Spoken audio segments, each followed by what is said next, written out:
Hello and greetings to all the dear aspirants. This is Kuldeep Singh. Welcome back to the channel. So finally HCS prelims हम लोग का हो चुका है और मेंस जो है वो आ गया है और मेंस के लिए तैयारी आप लोग कर रहे होंगे. आई एम श्योर आप लोग कर रहे होंगे क्योंकि अगेन प्री के बाद हमें पता चल गया था मार्कशीट लाइक इनके मार्क्स आ गए थे. एंड जो भी आप मार्क्स बन रहे हैं आपको मेंस के लिए तो प्रिपेयर करना ही है. सो मेंस के लिए हम लोग के पास टाइम बचा है बहुत ज़्यादा कम क्योंकि 31 मार्च को ये पेपर ले लिया जाना है. और जैसे कि हम लोग HPSC का ट्रैक रिकॉर्ड देख रहे हैं HCS को लेके कि भाई फरवरी में प्रीलिम्स होना था वो भी ले लिया टाइम से, तो मार्च में मेंस होना वो भी लगभग तय ही है. और इसके हिसाब से हम लोग के पास रफली 6 से 7 हफ्ते आते हैं जिसमें से एक हफ्ता ऑलरेडी निकल चुका है, तो अब आपके पास 6 हफ्ते हैं.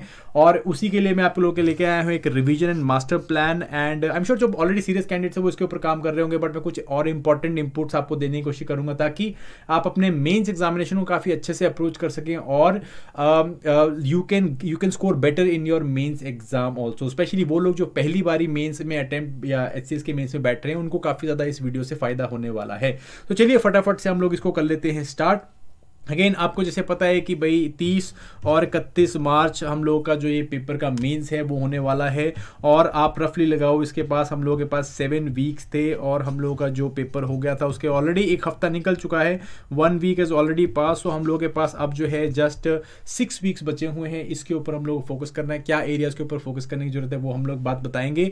एंड रफली जैसे आपको पता है कि अराउंड 121 पोस्ट हैं, तो आप कई लोग अभी भी अटकल में कितने लोग आएंगे कैसे आएंगे, तो अराउंड 1250 लोग जो हैं वो मेंस लिखने वाले हैं इस बारी. और आप मान के चलो जो भी कट ऑफ होगा, कट ऑफ के ऊपर यहाँ पे डिस्कशन नहीं करेंगे, कट ऑफ के ऊपर ऑलरेडी बहुत सारी डिस्कशन हो चुकी है. सो जो भी है लाइक अगेन काफ़ी ज़्यादा लोग मेंस लिखने वाले हैं, तो आप लोग जो अपनी मेंस की तैयारी करते रहो. क्या पता आपका नंबर पड़ जाए अगर आप स्पेशली उस रेंज में गिर रहे हो जहाँ पे कट ऑफ गिर सकती है, तो please you cover your mains examination. ठीक है कि नहीं. 600 मार्क्स का पेपर होने वाला है मेंस का. 600 मार्क्स में आपके पास इंग्लिश हिंदी के जो है 200 important and very very critical area है जिसके ऊपर आपको क्वेश्चन पूछे जाना है. देन उसके बाद जनरल स्टडीज का 200 मार्क्स का पेपर है एंड ऑप्शनल सब्जेक्ट का आपका 200 मार्क्स का एक पेपर है. सो इन टोटल आपके 4 पेपर होने वाले हैं और ये चारों पेपर जो है 600 मार्क्स के हैं. ये डिसाइड करेंगे कि आप मेंस के बाद इंटरव्यू में बैठ रहे हैं कि नहीं. ठीक है जी. हम किसी भी इस क्वेश्चन को किसी भी पेपर को हम लोग कम नहीं आंक सकते हैं. हम लोगों को इसमें कंबाइंड मेरिट भी लेनी है और हम लोग को हर एक पेपर में भी जो है स्कोर करना है, क्योंकि आपको पता है कि पिछली बारी जो सीट्स थी उतनी सीट्स को फिल करने के लिए मेंस ही क्वालिफाई नहीं कर पाए बच्चे. तो ये आपको इंश्योर करना है कि आप किसी भी एरिया को कमजोर ना आके.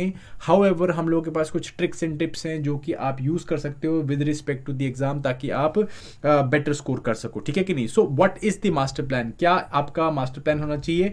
उस प्लान पे आने से पहले मैं आपको कुछ की फोकस एरियाज बताना चाहता हूं. ये मैंने यहाँ पे रैंक ऑर्डर के हिसाब से लिखे हुए हैं. सो ये आपको इसी तरह से देखने हैं कि भाई कौन से एरिया सबसे इंपॉर्टेंट है. सबसे इंपॉर्टेंट आपका जो सबसे पहले रैंक ऑर्डर पे आता है आपका जो paper that is optional subject. So जो भी आपका ऑप्शनल सब्जेक्ट है वो बहुत ही की रोल प्ले करने वाला है. It is going to be the make it और break it portion of your paper या ऑफ योर टोटल मार्क्स. तो ऑप्शनल सब्जेक्ट जो है वो आपका स्ट्रांग होना चाहिए एंड आई एम श्योर आपका स्ट्रांग भी होगा. और ऑप्शनल सब्जेक्ट में जो है लाइक 200 मार्क्स का पेपर है, तो आप इसमें जितने ज़्यादा स्कोर करोगे, एवरेज जितना ज़्यादा स्कोर करोगे उतना ज़्यादा आपका जो है एक जो ऑर्डर है एक मेरिट लेके आने का जो चांस है वो और ज़्यादा अच्छा हो जाता है. ठीक है जी. So option subject is very very important. उसके बाद आते हैं आपके लैंग्वेज एंड 1 एंड लैंग्वेज 2. अब मैंने यहाँ पे देखो हिंदी और इंग्लिश नहीं लिखा है. आई डिडंट राइट हिंदी और इंग्लिश क्योंकि लैंग्वेज 1 एंड लैंग्वेज 2 जो है वो दोनों की अलग अलग हो सकती है. Let me tell you. For instance मेरी अगर इंग्लिश बहुत ही ज़्यादा अच्छी है ना, आई फील लाइक मैं इंग्लिश मीडियम में पढ़ा हूँ तो बहुत सारा लाइक इंग्लिश मेरी बहुत अच्छी है, कमांड है मेरे पास. तो आपकी जो लैंग्वेज 1 है वो इंग्लिश नहीं वो हिंदी है. ठीक है कि नहीं. जो भी सब्जेक्ट में जो भी लैंग्वेज में आप वीक हो वो आपकी लैंग्वेज 1 बनेगी और वो आपका पहला प्रायोरिटी एरिया बनेगा, क्योंकि इस प्रायोरिटी एरिया में बहुत लोग पिछली बारी उड़े हैं और हम लोग नहीं चाहते कि आप भी इस तरह से इस पर्टिकुलर एरिया में जाके फंस जाओ. तो हिंदी जो लैंग्वेज है वो बहुत इंपॉर्टेंट है. या जो भी आपका वीक लैंग्वेज है, जो भी आपका वीक पेपर है, हिंदी और इंग्लिश कोई भी, वो आपका लैंग्वेज 1 बनेगा और वो आपका प्रायोरिटी नंबर 1 पेपर बनेगा. ठीक है जी. उसके बाद लैंग्वेज 2 जो आपका कंपैरेटिवली स्ट्रॉन्ग सब्जेक्ट है, जैसे कि अगर यहाँ पे इंग्लिश डाल सकता हूँ जो कि कंपैरेटिवली स्ट्रॉन्ग सब्जेक्ट है, तो इसको आप जो है लैंग्वेज 2 रखोगे और लास्ट में आप जनरल स्टडीज़ को रखोगे। अब आप बोलोगे कि जनरल स्टडीज़ लास्ट में क्यों रखा गया, क्योंकि सिर्फ लाइक 200 मार्क्स का आना जरूर है, बट ये बहुत ही जेनेरिक पेपर रहता है। आपने अगर प्रीवियस ईयर के पेपर देखे होंगे, मैं इसका एनालिसिस भी लेके आऊँगा आपके पास में, ताकि आपको ब्रॉड आइडिया हो जाए। तो बहुत ही जेनेरिक पेपर रहता है, और जेनेरिक पेपर होने के कारण क्या है कि आप इतना वास्ट है और जेनेरिक है कि भाई आप उसको सारा कवर नहीं कर सकते, तो cost is to benefit analysis जो है वो बहुत ज़्यादा पुअर रहता है। स्पेशली हम लोग प्री के टाइम में पढ़ के आते हैं, तो थोड़ा बहुत हम लोग को आइडिया होता है, न्यूज़पेपर हमने पढ़े होते हैं, और मोस्टली जो पेपर है वो करंट अफेयर्स के आसपास में और मेजर सब्जेक्ट्स के आसपास में घूम रहा होता है, जैसे हिस्ट्री हो गया, जैसे कि आपका पॉलिटी हो गया, एंड IR या करंट अफेयर्स में काफ़ी ज़्यादा आता है, तो इन एरियाज में घूम रहा होता है। तो आप इस तरह से प्रायोरिटी में अपने आप इन क्वेश्चंस को डाल या इन सब्जेक्ट्स को डाल सकते हैं, ठीक है जी।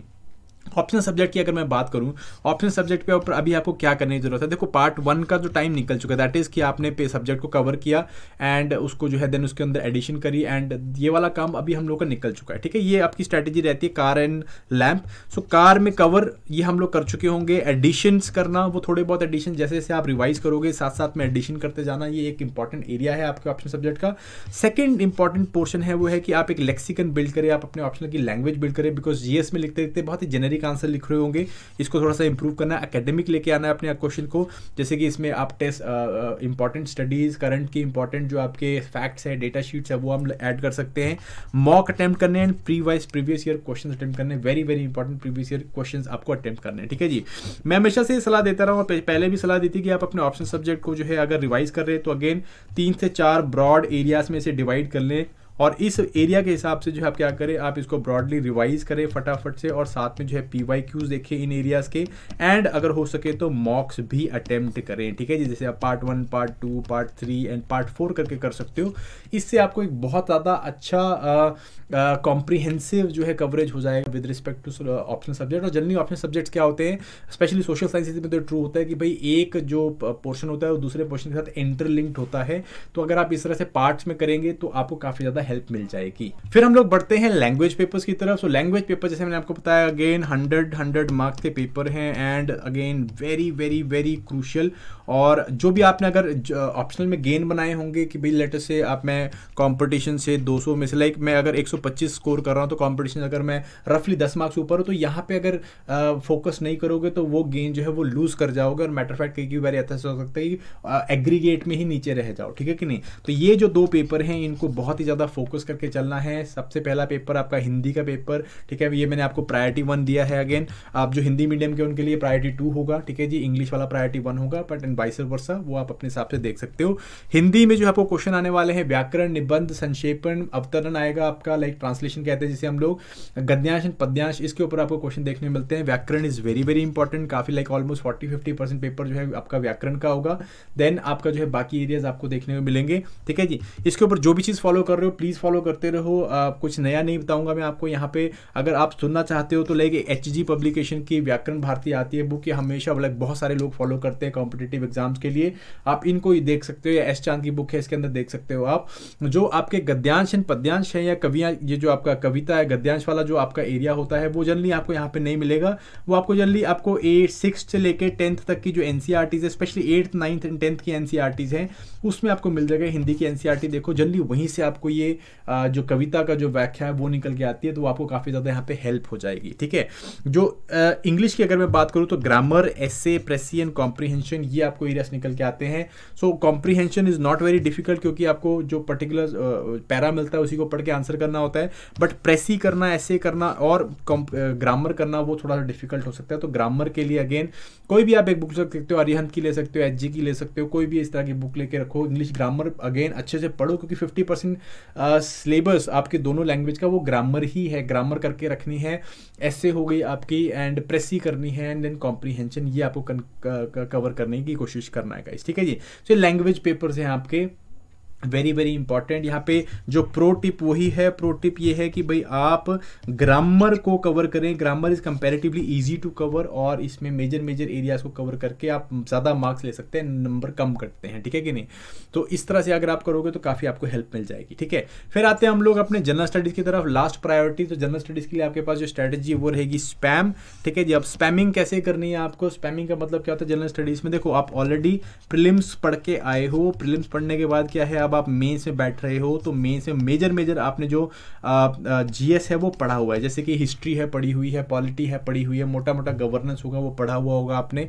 तो इस तरह के एरियाज पढ़े हुए हैं। तो आपको यहाँ पे क्या होना होगा, सिलेक्टिव होना होगा अपनी कवरेज के लिए। सिलेक्टिव कवरेज का मतलब क्या है, उन एरियाज को कवर करो जो आपकी स्ट्रेंथ्स हैं और जो यहाँ पे आपको पता है कि आने ही आने वाले हैं क्वेश्चन। जैसे कि एग्जांपल मैं आपको देता हूँ, जैसे कि आपका सिलेक्टिव कवरेज में हिस्ट्री है, हिस्ट्री के हमेशा आपको 2 क्वेश्चन मिलने ही वाले हैं। जनरली मॉडर्न हिस्ट्री क्वेश्चन होंगे जिसमें कि पर्सनैलिटीज का क्वेश्चन होता ही होता है, और आपका जो मॉडर्न हिस्ट्री है उसके साथ में लाइक वो जो आपका फेज़ 1 फेज़ 2 स्ट्रगल है आपकी, लाइक 1857 है, वो आपको देखने को उस तरह क्वेश्चन देखने को मिलता है। एक आपका जो है आर्ट एंड कल्चर का क्वेश्चन आपको देखने को मिलता ही मिलता है। तो आप इन एरियाज को तो पता है कि भाई इनसे आना है क्वेश्चन, तो इनको फटाफट से ऊपर से रिवाइज कर सकते हो। ठीक है जी, पॉलिटी से आपको गवर्नेंस से 2 क्वेश्चन निकल के आते हैं, तो इस तरह से आपको पता रहता है कि भाई कहाँ से क्वेश्चन निकल के आना है। तो सिलेक्टिव कवरेज करनी है। अगेन वो कैसे पता चलेगा आपको, प्रीवियस ईयर क्वेश्चन पेपर्स को देख के। तो आप जो है 2019 का, 2022 का, 23 का पेपर देखिए और वहाँ से आइडिया लगाएंगे किस तरह क्वेश्चंस निकल के आ रहे हैं। अगेन ब्रीफ आइडिया मैं यहीं पे देता हूँ कि again you will find generic questions को, ऐसा लाइक बहुत ही स्पेसिफिक क्वेश्चन नहीं पूछे जा रहे, जेनेरिक क्वेश्चंस हैं। आईआर जो है काफ़ी ज़्यादा पूछी जा रही है, लाइक पिछले वाले पेपर 2023 वाले पेपर में तो आईआर जो है उसके ऑलमोस्ट 4-5 क्वेश्चन थे, जो कि पॉलिटिकल साइंस के ऑप्शनल पेपर में भी इतने क्वेश्चन नहीं देखने को मिले थे। ठीक है, तो आईआर के इतने सारे क्वेश्चन थे और सारे करंट से रिलेटेड क्वेश्चन थे।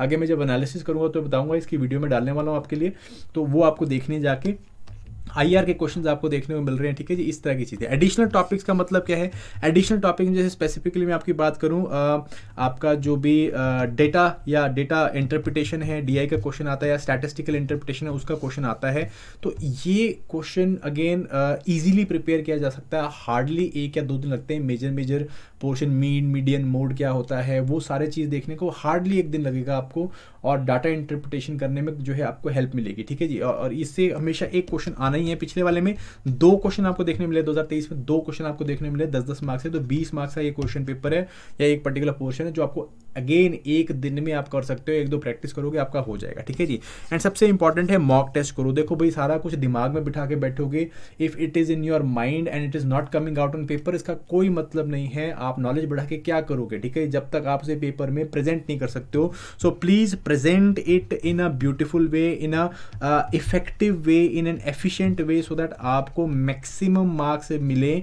और आप अपना प्रिपरेशन या अपना बेसिकली सिलेक्शन जो है वो उसको इंश्योर कर सको। तो इसके लिए आपको क्या करना है भाई, मॉक टेस्ट दो। इंश्योर कि आप 20 क्वेश्चंस को 3 घंटे के स्पैन में कर पा रहे हो। ठीक है, 10 क्वेश्चन आए हैं, 10 मार्क्स के 20 क्वेश्चन आए हैं, या फिर जनरली हमें 20 क्वेश्चन ही देखने को मिल रहे हैं। ठीक है जी, पिछली बार लाइक 2022 वाले में क्या हुआ था, 2022 वाले में 6 मार्क्स के 10 क्वेश्चन थे और 14 मार्क्स के 10 क्वेश्चन थे। आप इस बार जो हमें 10 मार्क्स के 10 ही या 20 क्वेश्चन देखने को मिले हैं। ठीक है कि नहीं? तो उस हिसाब से आपको स्पीड भी चाहिए, आपको क्वालिटी भी चाहिए आंसर की। कैसे करोगे? मॉक टेस्ट के थ्रू करोगे। एक्सपीरियंस कैंडिडेट्स को इनका पता होता है तो आराम से प्री मेंस निकाल देते हैं। जो न्यूबीज हैं, थोड़ा सा जो अभी पहले अटेम्प्ट में बैठे हैं, तो प्लीज़ आप थोड़ा सा मॉक टेस्ट देना। ये मत सोचना कि मैं पढ़ता रहूँगा वहाँ पे ऑटोमेटिकली निकल जाएगा, कुछ नहीं निकलने वाला, पेन रुक जाता है। ठीक है जी, तो this is basically general studies. Spam आपको करना है। स्पैमिंग में बेसिक आइडिया इज दैट आप सिलेक्टिवली पढ़ रहे हैं, कवरेज कर रहे हैं, PYQs अटेम्प्ट कर रहे हैं, देखिए सारे PYQs को, मॉक टेस्ट दे रहे हैं और एडिशनल टॉपिक जैसे कि मैंने आपको बताया वो आप कवर कर रहे हैं। ठीक है जी, ये आपको काम करना है। तो this is basically your this. Now coming towards the broad आपका जो प्लान है। ठीक है जी, आपको नेक्स्ट 6-7 वीक्स जो है वो क्या करना है। एंड यहाँ पे पहले मैं I will say sorry because मैं 1 हफ्ता लेट हूँ, but again 6 weeks is still we have, and इसमें हम लोग को ब्रॉड रिविजन मारनी है। तो उसके लिए मैं आपको यहाँ पे प्लान दे देता हूँ। The plan go something like this कि भाई आपको अगेन फर्स्ट वीक तो हम लोग ले लेते हैं कि भाई ऑल टुगेदर स्क्रैप हो गया, बट अगेन हमको प्रेफरेंसेज वही रखनी है कि ऑप्शनल एंड लैंग्वेज पेपर के साथ स्टार्ट करना है। ऑप्शनल लैंग्वेज पेपर में हम क्या करेंगे, पहले 4 हफ्ते हमारा जो है ऑप्शनल और लैंग्वेज पेपर ही चल रहे हैं, बिकॉज इसी ने आपको जो है सिलेक्शन देनी है। मैं आपको बता रहा हूँ जीएस के पेपर में आप हार्डली 10 मार्क्स पीछे छूटोगे, 10-15 मार्क्स के फर्क होता है, वो हम इजीली कवर कर सकते हैं। बट आपको यहाँ पे ऑप्शनल लैंग्वेज के ऊपर फोकस करना है, जिसपे आप अगेन 20-20, 30-30 मार्क्स ऊपर निकल के जा सकते हो। ठीक है कि नहीं? तो ऑप्शनल पेपर आप चाहे तो लाइक एटलीस्ट 2 बार रिवाइज करना है, तो आपका पहले 4 हफ्ते ऑप्शनल पेपर के रिविजन में होने चाहिए। और इवन लास्ट के 2 वीक्स में मैंने आपको जो है ऑप्शनल रिविजन देने की कोशिश करी है, तो आप प्लीज़ इसको जो है रिवाइज करो एज मच एज पॉसिबल अपने ऑप्शन को। एंड साथ में जो है आपने क्या करना है, पहले हफ्ते में लैंग्वेज 1 पढ़नी थी, लाइक वो निकल गया, अभी दूसरे हफ्ते में लैंग्वेज 2 है, फिर लैंग्वेज 1, फिर लैंग्वेज 2।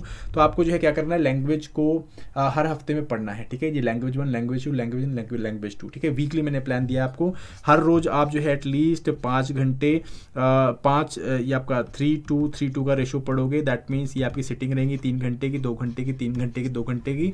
सो आप 3 घंटे ऑप्शनल पढ़ो, देन उसके बाद 2 घंटे आप लैंग्वेज पढ़ो, फिर 3 घंटे आप ऑप्शनल पढ़ो, फिर 2 घंटे आप लैंग्वेज पढ़ो। इस तरह करके आपको 4-5 दिन निकालने हैं और ट्राई करना है यहाँ पे टेस्ट देने की, ठीक है जी। दैट मीन्स एटलीस्ट 2 से 3 टेस्ट देने की कोशिश करनी है, ताकि आप उस जो भी चीज़ वहाँ पे पढ़ रहे हो उसको आप निकाल पाओ पेपर के अंदर, ठीक है जी। सिमिलरली वीक 2 में ऑप्शनल है लैंग्वेज 2 है, वीक 3 में ऑप्शनल है लैंग्वेज 1 है, एंड वीक 4 में ऑप्शनल है एंड लैंग्वेज 2 है। So language 1, language 2, language 1, language 2। इससे क्या होगा कि आपके पास 4 हफ्ते आपने हिंदी इंग्लिश पढ़ी है, तो आपका कंपैरेटिवली अच्छा रिवीजन हो जाएगा, ठीक है कि नहीं। देन वीक 5 तक आते आते हमको यहाँ पे जीएस स्टार्ट करनी है वीक 6 में, और लास्ट के जो वीक 7 के 5-7 दिन रहेंगे उसमें हमको क्या करना है, जीएस करना है।